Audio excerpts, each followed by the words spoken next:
It was a cold, moonless night on Lake Michigan, when a thick fog rolled across the water. The lake, usually calm and peaceful, became eerie and still. The only sound was the gentle splash of waves against the pier. Jake Thompson, a local fisherman, stood on the dock, staring into the mist. His heart skipped a beat when he saw a shadowy outline of a large ship slowly emerging from the fog. It was an old wooden vessel with torn sails, gliding across the water without making a sound. The ship looked like something from the 1800s, and Jake knew no such ship should be on the lake that night.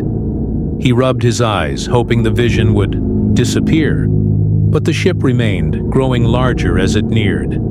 His breath turned to mist in the frigid air, and the hair on his neck stood up. The fog seemed to pulse around the ship, wrapping it in an otherworldly glow. Every instinct told Jake to leave, but curiosity held him in place.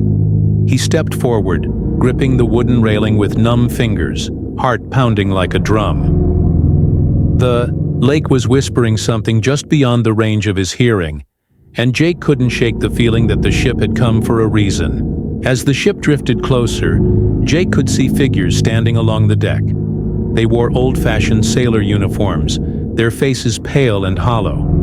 Their eyes glowed faintly in the dark. Jake's breath caught in his throat. He wanted to run, but couldn't move. The sailors stood motionless, staring ahead, as if unaware of his presence. Then, one figure, taller than the rest, turned its head toward Jake. The ghostly captain lifted a skeletal hand and pointed directly at him. A chilling whisper filled the air. The lake never forgets. Jake stumbled backward, nearly slipping, on the icy dock. The captain's eyes seemed to bore into his soul, and the whisper grew louder with each passing second. The crew remained still, like statues carved from shadow and mist. Jake tried to call out, but his voice failed him. The captain's hand remained raised, fingers crooked like claws. The whisper seemed to come from everywhere and nowhere, weaving through the fog like an invisible net. Jake's mind raced.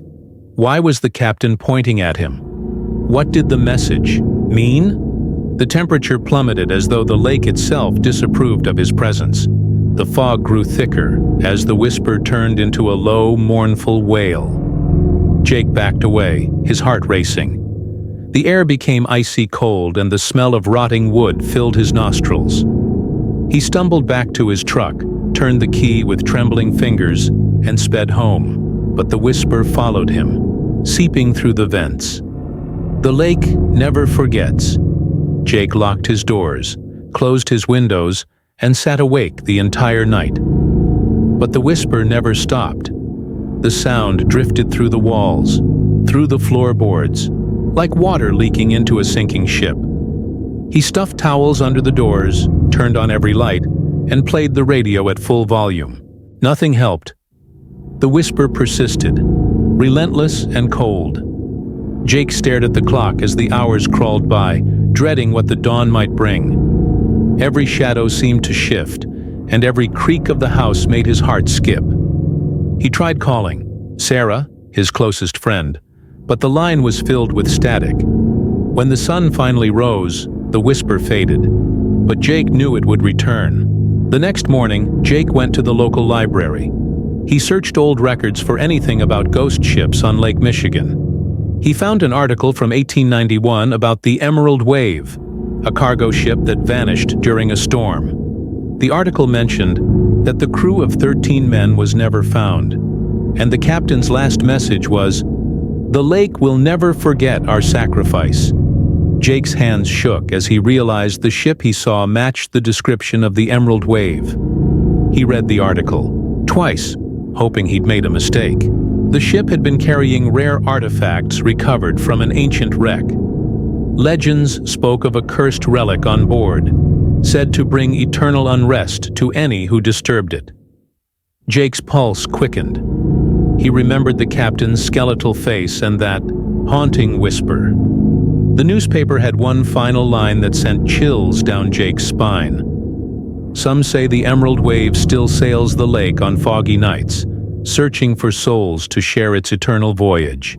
That night, Jake told his friend Sarah about the ship.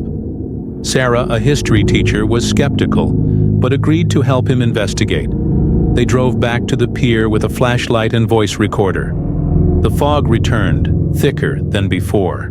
The ship appeared again, just as silent, just as eerie. This time, both of them saw the ghostly crew. The captain raised his hand and pointed at Sarah. "The lake never forgets," the whisper echoed louder. The recorder captured the voice, clear as day. Sarah dropped the flashlight and it rolled across the dock. The whisper grew louder, more insistent. The captain's eyes locked onto hers. "It's not possible," she whispered. "This has to be a trick." But the air was too cold, the ship too real. Jake grabbed her arm and they sprinted back to the car. The whisper chased them through the night, relentless and sharp. When they reached Jake's house, the whisper stopped. But the air smelled of salt and decay, and their skin felt clammy, as if lake water clung to them. Sarah researched further and discovered that the Emerald Wave was rumored to have smuggled cursed artifacts from an old shipwreck. Legend said the crew disturbed a sacred relic, angering the lake spirits. The lake, in return, claimed the ship and its crew. "The lake is looking for more souls," Sarah whispered. Jake's blood ran cold. "Then why did it point at us?" They sat in silence, the question hanging between them like a noose. Sarah found an old sailor's diary that mentioned the relic, a carved stone with strange symbols. The diary warned that the lake's curse was eternal, and any who saw the ship were marked. Jake clenched his fists. "We need to end this," he said. Sarah hesitated but agreed. They packed salt, candles, and the diary, hoping to break the curse. The whisper returned as soon as they left the house, now louder than ever. The whispering grew louder every night. No matter where they went, the sound followed. Their homes became freezing cold, and shadows moved without reason. On the third night, Sarah saw the captain's reflection in her bathroom mirror. His skeletal face grinned as he whispered, "The lake never forgets." She screamed, shattering the glass. Jake rushed over and they decided to act immediately. They returned to the pier with a borrowed boat. The whisper turned into a chorus of voices as the fog thickened. The ship appeared, larger than before. The crew stood still, eyes glowing. The captain pointed at both of them. "The lake never forgets," the voices sang in unison. The boat's motor sputtered and died.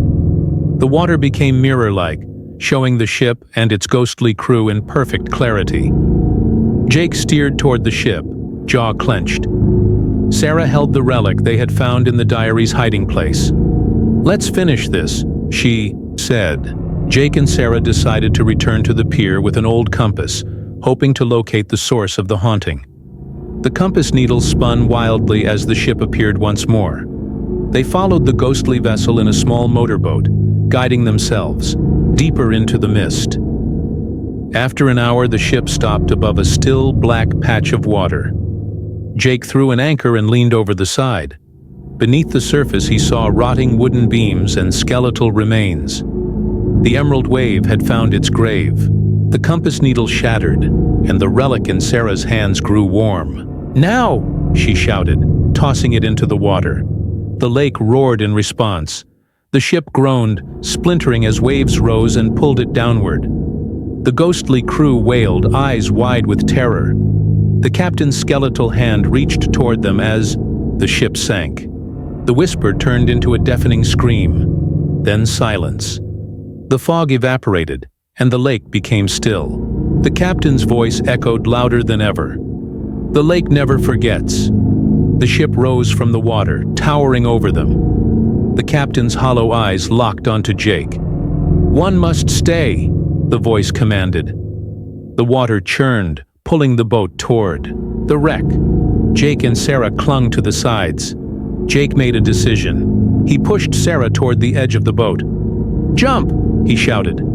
She hesitated but then leaped into the icy water and swam toward shore. Jake turned to face the ghostly captain. "Take me," he whispered. The lake surged upward, pulling him into its depths. The captain's face showed no mercy. Water filled Jake's lungs as the ship dragged him down. His last thought was of Sarah's face, safe and tear-streaked. The next morning, Sarah was found shivering on the beach. The rescue team searched the lake but found no sign of Jake or the ghost ship. Only the broken remains of the emerald wave drifted near the shore. Sarah listened to the voice recorder. One last time. The whisper was faint but clear. The lake never forgets, and now it remembers Jake Thompson. She clutched the recorder to her chest, tears streaming down her face. The lake lay calm under the rising sun, but Sarah knew it was only waiting. The lake never forgets, and now it had a new name to remember. She vowed never to return to the water, but every night the whisper echoed from the darkness, calling her back to the haunted shore.